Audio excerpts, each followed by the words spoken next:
According to the Global Livability Ranking, from the Economist Intelligence Unit's, EIU, which evaluates the urban quality of life, Vancouver, in Canada, ranked 5th as one of the best cities to live on the planet.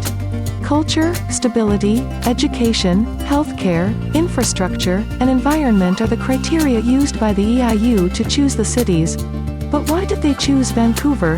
And what can we learn from Vancouver? Vancouver is located in the province of British Columbia, Canada, and has the highest population density in the country. The city is also the most expensive place to live in Canada. Vancouver began as a settlement around a tavern in the Hastings Sawmill, which was built on July 1, 1867. It was originally called Gastown, and in 1886, it was renamed Vancouver. The city was named after George Vancouver, a British officer who carried out an expedition from 1791 to 1795, along the Pacific Northwest coast of North America, including the coast of the Canadian province of British Columbia. In 1887, it gained access to the Canadian Pacific Transcontinental Railroad. The city's port, located on the Pacific Ocean, was important for trade with Asia, Europe, and Eastern Canada and is the busiest in Canada.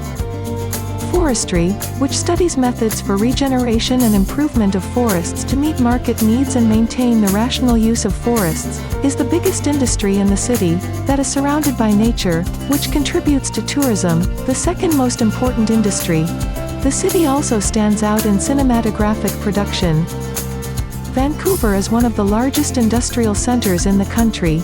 Port activities stand out, but the city is also home to forestry and mining companies.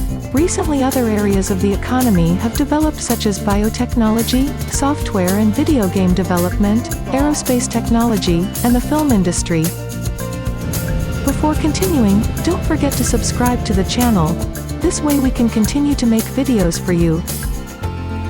Vancouver is one of the most multicultural cities in the world. The largest ethnic groups in the city were traditionally the English, Scots, and Irish.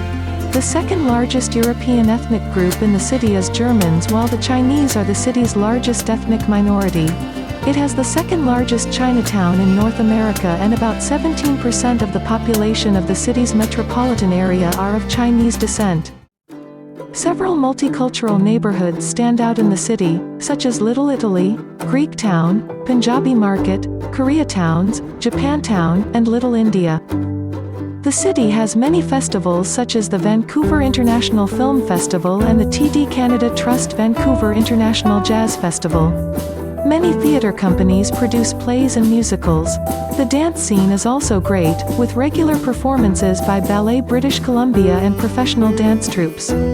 The historic Orpheum Theatre, together with the Vancouver Symphony Orchestra, since 1930, is another attraction in the city, which has several museums including the Vancouver Art Gallery with nearly 10,000 items, and the Contemporary Art Gallery, with temporary exhibitions. The Greater Vancouver area has 5 public universities, including the University of British Columbia, UBC, the largest of them and among the top 40 in the world, and Simon Fraser University, SFU, which is among the top 200 universities in the world.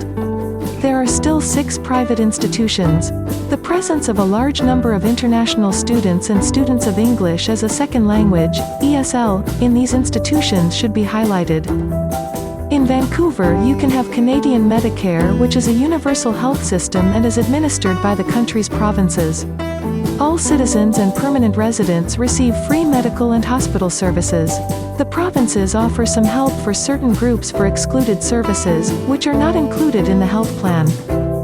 With population growth, the number of cars in Vancouver has greatly increased, but, since the early 1990s, there has been a decline in the rate of car ownership and the average distance driven by passengers.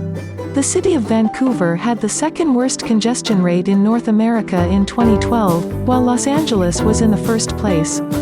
In the following year, it had the worst congestion rate in North America. Currently, there is a tendency to use public transport and cycling as a solution to traffic and environmental problems. Restrictions were imposed on drivers, making it more difficult to use cars. Benefits were also established for non-drivers. Responsibility for public transportation in Greater Vancouver rests with TransLink, which provides bus service, SeaBus service, which consists of passenger and bicycle transportation, SkyTrain, which is an automated rapid transit service, and the West Coast Express rail line. The SkyTrain system has a total of 53 stations and 3 lines: the Canada Line, the Expo Line, and the Millennium Line. The city has a municipal network of bicycle lanes, and cycling has shown rapid growth. In 2016, the Mobi bicycle sharing system was inaugurated. Vancouver has more than 1,298 hectares of parks, the largest of which is Stanley Park. The city is close to the ocean, rivers, lakes, and mountains, making it great for outdoor recreation and tourism activities. The city gardens such as Stanley Park, Queen Elizabeth Park, and Van Dusen Botanical Gardens are also tourist attractions. In the mountains near Vancouver, there are several ski resorts. 31% of the energy in Vancouver comes from renewable energy. Electrical power comes mostly from hydroelectric dams, biomass, wind, and landfill gas. The city also uses natural gas for heating and gasoline for light-duty vehicles, but natural gas is being discontinued from new house construction. Besides Vancouver, which was chosen in 5th place as the city with the best quality of life in 2022, we have Vienna, the capital of Austria, in 1st place, Copenhagen in 2nd place, and Zurich together with Calgary in 3rd. Check the videos about these cities. If you liked the video, leave your like, and don't forget to subscribe. This way we can continue to make videos for you.